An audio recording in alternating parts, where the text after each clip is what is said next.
nombre es Luz Marina Bernal, soy madre de Fair Leonardo Porras Bernal, joven de 26 años de educación especial, desaparecido el 8 de enero del 2008, llevado hasta Ocaña, norte de Santander, a 20 horas de su casa, donde allí fue asesinado por el Ejército Nacional de Colombia, la Brigada Móvil 15, donde desafortunadamente tengo que decir que la discapacidad de mi hijo dependía de un accidente que tuve cuando tenía 5 meses de embarazo. Un carro me atropelló y desprendió el cerebro de mi bebé. Nació 6 mes 1 y a los 3 meses de nacido le diagnosticaron una meningitis que le impidió continuar normalmente y donde estuvo 7 meses en estado vegetal. Luego me lo entregaron para que él muriera en la casa, pero creo yo que ante los designios de Dios nadie se puede oponer y mi hijo me acompañó por 26 años.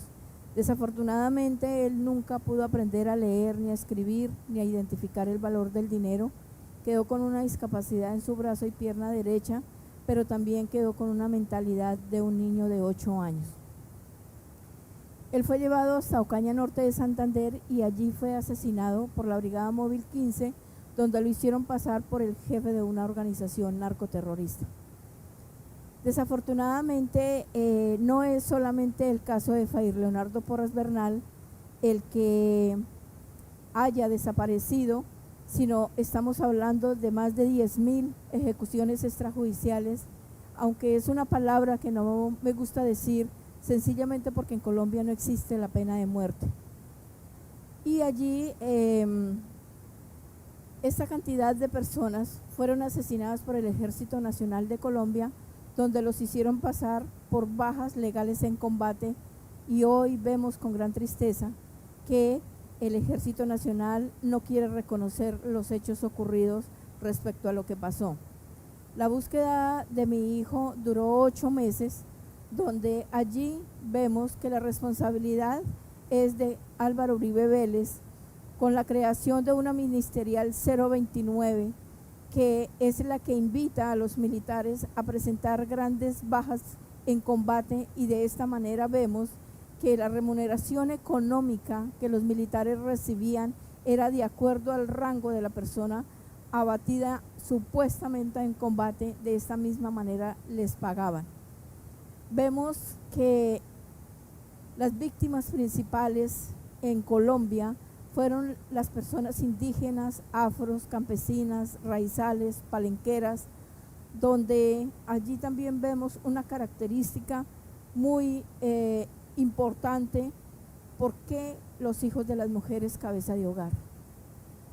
¿Por qué los hijos de estas mujeres que con gran dificultad, muchas tenemos que sacar a nuestros hijos adelante, y hoy vemos que fueron víctimas de crímenes de Estado, donde desafortunadamente el ejército los llevó con grandes propuestas de trabajo, y a los 2 días o al día siguiente fueron asesinados y pasados como bajas legales dentro de un conflicto que realmente en Colombia no existía. Pero la pregunta es: ¿por qué sucedían estos casos? Vemos que Álvaro Uribe Vélez extraditó más de 17 cabezas principales del narcotráfico y del paramilitarismo en Estados Unidos, que hoy tenemos a Jorge 40, a Mancuso y a otras personas más, para que en Colombia no hablaran. Pero hoy vemos que estas personas decidieron hablar desde el sitio donde se encuentran, y empezamos a entender toda esta política sistemática que empezó a desarrollarse en Colombia y que hasta el día de hoy vemos con gran tristeza que no ha parado, que esto continúa. Para nosotros no ha sido fácil, digamos, demostrar la inocencia de nuestros hijos. Muchos de ellos han sido miembros de diferentes guerrillas en el país, donde aún continuamos en la espera de que estos casos lleguen a un feliz término. Yo duré 5 años presionando para que en el caso de Fair Leonardo se supiera la verdad y se hiciera justicia. Efectivamente la hubo. Fueron condenados los militares a 54 años y reconocido un crimen de lesa humanidad. Esto deja como precedente de que todos los 10.000 casos que en este momento estamos luchando para que lleguen a un feliz término, se tienen que reconocer de la misma forma. Hoy vemos que la Justicia Especial para la Paz, o la JEP, ha sido reestructurada para que los militares tengan el derecho de recibir los beneficios de la JEP, y creo yo, para mi entender, que si ya un caso es declarado crimen de lesa humanidad, no es competencia de la JEP. Así es que han venido reestructurando la Justicia Especial para la Paz en Colombia para que los militares no tengan que pagar la condena de la justicia ordinaria, sino recibir los beneficios de 5 años de condena por cada caso de los jóvenes o de las personas asesinadas. O sea que así un militar haya asesinado a 100 personas, recibiría 5 años de condena. Para nosotros es muy triste ver que la dilación en estos procesos nos ha llevado unirnos más a lo largo y ancho del país, sencillamente para presionar de que ningún militar implicado en los falsos positivos tiene que recibir los beneficios de la JEP, que tiene que haber una condena en la justicia ordinaria, pero todo es manipulable en nuestro país. Hoy vemos con gran tristeza que incluso los jóvenes, por el solo hecho de reclamar su educación, están siendo judicializados de pertenecer a grupos de la insurgencia, a grupos de rebelión y terrorismo, con grandes montajes que para nosotros como madres es muy difícil pelear contra un estado de corrupción, un estado que no es muy fácil poder demostrar la inocencia de nuestros jóvenes. La misma Fiscalía se ha encargado de presentar grandes montajes donde con el tiempo vemos que desestructurar esto es muy difícil para nosotras. Así es que la lucha de nosotros continúa, pero mi trabajo no es solamente por las ejecuciones extrajudiciales. Esto me ha obligado a estudiar las violaciones sexuales a mujeres, niñas y niños y adolescentes a lo largo y ancho del país, a apoyar a las familias de desaparición forzada, que son más de 85.000.